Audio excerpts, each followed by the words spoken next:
My daughter didn't knock. She just stood in the doorway, mascara smeared, eyes hollow, breath shaking like a confession stuck in her throat. "Dad," he said, "if I don't, he'll fire me." She didn't need to finish. Her hands were trembling too much. Her dress was torn at the sleeve. The office party had ended 2 hours ago. I stared at her. The silence between us was unbearable. It was the kind of silence that makes a man forget to blink. "Who?" I asked quietly. She hesitated, swallowed, then whispered his name. Richard Hale. Her boss, the regional director. Married, 2 kids. And then the words that made something inside me shift permanently.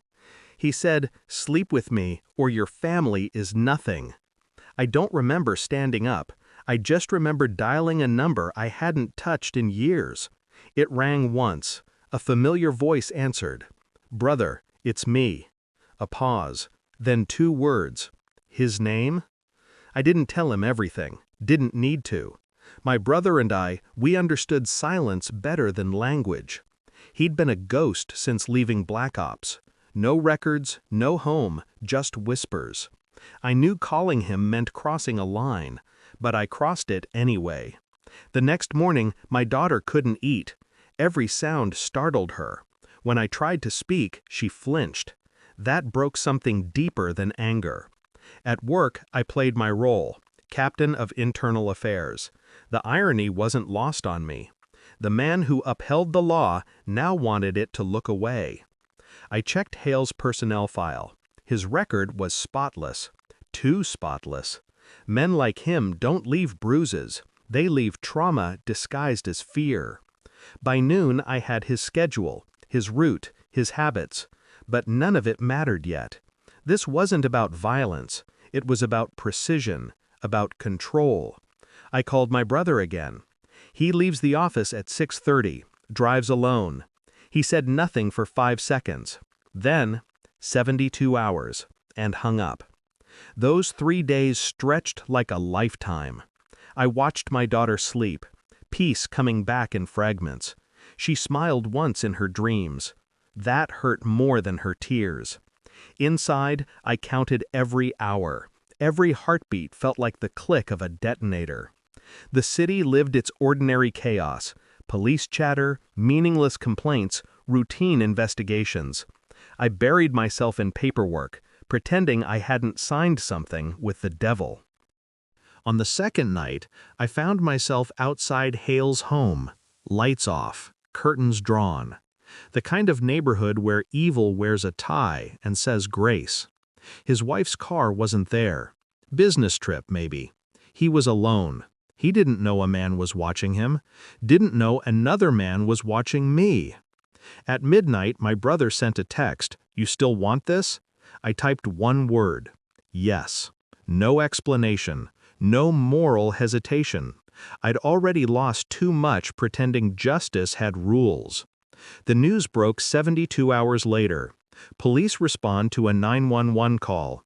Male, late 40s, found in his home.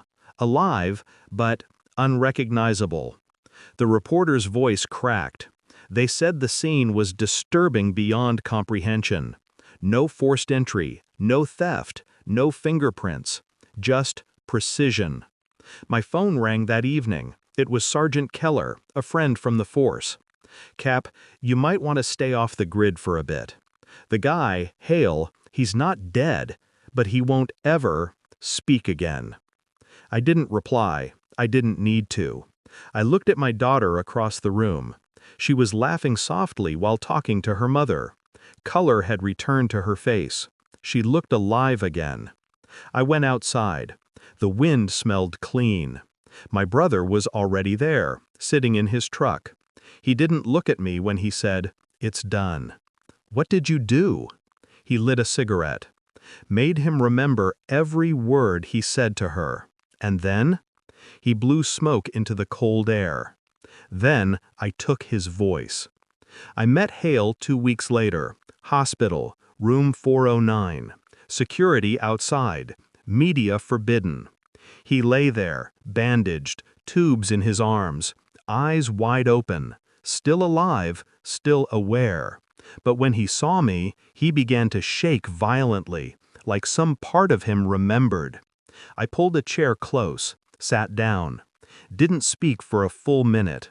Finally, I leaned forward. "You said my family was nothing." He tried to speak. His throat worked, but no sound came. The terror in his eyes was louder than any scream. "You were wrong," I whispered. "We are everything." I stood, buttoned my jacket, and looked down at him, just a broken man pretending to be powerful. He tried to lift his hand, maybe to beg, but I was already walking out. Behind me, the monitor beeped faster. I didn't turn around. The department never found out. Officially, Hale suffered a psychotic breakdown. The investigation died quietly. My brother disappeared again. No goodbye, no thank you, just gone, like smoke retreating into the dark. Sometimes, late at night, I sit in my daughter's old room. Her laughter from downstairs reminds me of what was stolen and what was reclaimed. I don't feel guilt, only balance. Justice wears many faces. Sometimes it wears mine. I look at my reflection in the window. Tired eyes, steady hands, no remorse. People call what happened revenge, but they're wrong. It was restoration. And as I turn off the light, one final thought settles like ash in my chest. Quiet, brutal, final. He'll never hurt another girl again.